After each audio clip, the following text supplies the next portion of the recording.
යේසුස් ක්‍රිස්තුස් වහන්සේගේ නාමයෙන් ආශිර්වාදයි. Faith Forward YouTube නාලිකාව සමගින් අද දවසේ දෙවියන් වහන්සේගේ වචනය අහන්න එකතු වෙලා සිටින ඔබ සියලු දෙනාම යේසුස් වහන්සේගේ නාමයෙන් ඉතාමත් ආදරයෙන් පිළිගනු ලබනවා. අපි යේසුස් ක්‍රිස්තුස් වහන්සේගේ මරණය සහ උන්වහන්සේගේ උත්ථානය ගැන කතා කරන්නා වූ සතියන්තයකයි අපි රැඳිලා සිටින්නේ. මේ පණිවිඩය ඔබ අහන අද දවස සෙනසුරාදා දවසක්. ඊයේ දවස අපි යේසුස් ක්‍රිස්තුස් වහන්සේගේ මරණය ගැන කතා කරමු ලැබුවා. ඒ දවස ඉතා කලබලකාරී දවසක්. යේසුස් වහන්සේගේ මරණය සිද්ධ වුණා. දිව්‍යමය කාරණාවන් බොහොමයක් සිද්ධ වුණා ඒ දවසේ.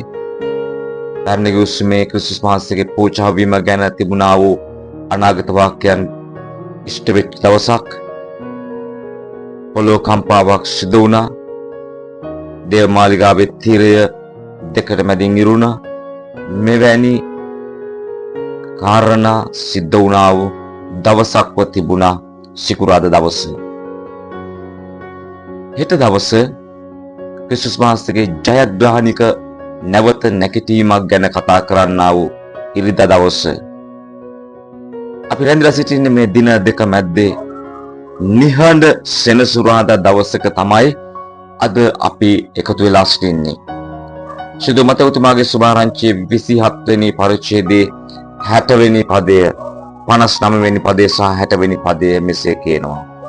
යෝසෙප් මිනියගෙන පිරිසිදු හන රෙද්දකින් වෙලා තමා විසින් පර්වතෙහි කප්පවා තිබුණු තමාගේ අලුත් සොහොන්ගෙහි තබා එහි දොරකොඩ මහත් ගලක් පෙරලා තබා ගියේය.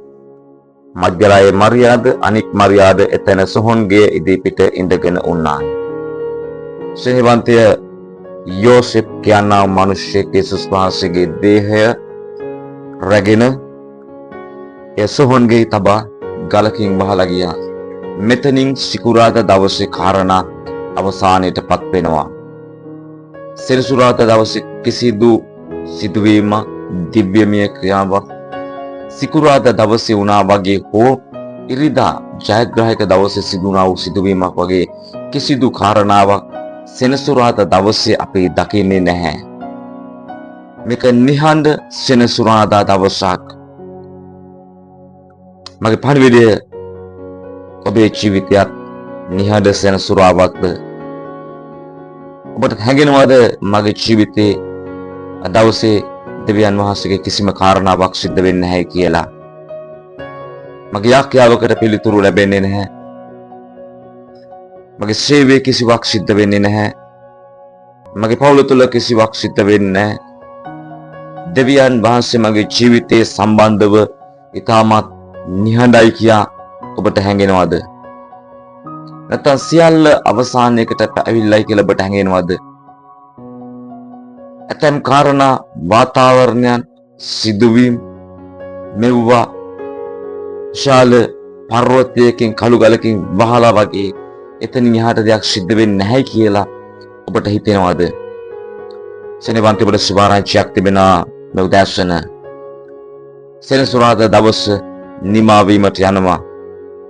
ඉරිදා දිනේ පැමිණෙන්නට යනවා. නිහඬ සෙනසුරාදාව පහව ගිහිල්ලා ජයග්‍රාහක ඉරිදාවක් උදා වෙන්න යනවා. සෙනවන්ත සහෝදරයා සහෝදරිය මතේ 28 දෙවැනි පදය අපි දකිනවා. මක්නිසාද ස්වාමින් වහන්සේගේ දූතෙක් ස්වර්ගයෙන් බැස ඇවිත් ගල අහකට පෙරලා. ඒ ගල අහකට පෙරලනු ලැබුවා. සෙනවන්ත සහෝදරයා සහෝදරිය දවසේ ඔබ හිතනවා නම් වගේ ජීවිතය අද නිහඬයි කියලා. දෙවියන් වහන්සේගේ කිසිවක් මගේ ජීවිතේ සිද්ධ වෙන්නේ නැහැ. දෙවියන් වහන්සේගේ හඬක් මගේ ජීවිතේ මට ඇහෙන්නේ නැහැ කියලා ඒ කත්ය දිගටම තිබෙන්න යන්නේ නැහැ. දෙවියන් වහන්සේ ක්‍රියා කරන්න පටන් ගන්නවා.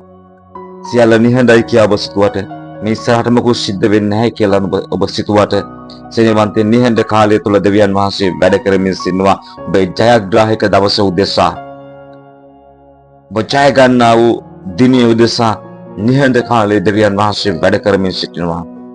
සෙනවන්ත ඔබේ ජීවිතයේ කාරණාව මෙතනින් අවසාන වෙන්න යන්නේ නැහැ. නිහඬ කාලයෙන් අවසාන වෙන්න යන්නේ නැහැ. පිලිපි පොතේ 1 වෙනි පරිච්ඡේදයේ 6 වෙනි පදයේ කියනවා නුඹලා තුළ යහපත් වැඩක් පටන්ගත් උන්වහන්සේ යේසුස් ක්‍රිස්තුස් වහන්සේගේ දවස දක්වා ඒක සම්පූර්ණ කරන සේකයි යන මේ විශ්වාසය ඇතුව සිටිමි කියා. ඔබ තුළ යහපත් වැඩක් පටන්ගත්තු ක්‍රිස්තුස් වහන්සේ අවසානයේ දක්වා ඒක ඉෂ්ට කරමින් සිටිනවා. ඒ නිසා ඔබේ ජීවිතයේ නිහඬ සෙනසුරාදාවක් නම් අද ඔබ ඒ ගැන කලබල වෙන්න එපා. ඔබ සුභාරංචියක් තිබෙනවා. එනම් ඉරිදා දවස, උත්ථාන වීමේ දවස, ජයග්‍රාහක නැවත නැගිටීමේ දවස ඔබේ ජීවිතේ උදා වෙන්න යනවා. අපි යාඥා කරමු. බලවන්ත පියාණනේ, යමෙක් බුදාසන කියනවාද මගේ ජීවිතේ නිහඬ සෙනසුරාදාවක් වගේ කියා. කිසිවක් මගේ ජීවිතේ සිද්ධ වෙන්නේ නැහැ. මට හඬක් ඇහෙන්නේ නැහැ. දෙවියන් වහන්සේගේ ක්‍රියාවක් මගේ ජීවිතේ සිද්ධ වෙනවා මට දැනෙන්නේ නැහැ කියලා. ස්වාමිනිය දවසේ ධෛර්යය උපදව ගන්නට කරුණාව දෙන්න කියලා යාඥා කරනවා. ජයග්‍රාහක දවසක් උදා වෙන්න යන නිසා ස්තුතිවන්ත වෙනවා. පියාණිය දවසේ වහන්සේගේ දරුවන් ඔබට බාර කරනවා. යේසුස් වහන්සේගේ බලවත් වූ නාමයෙන්. ආමෙන්.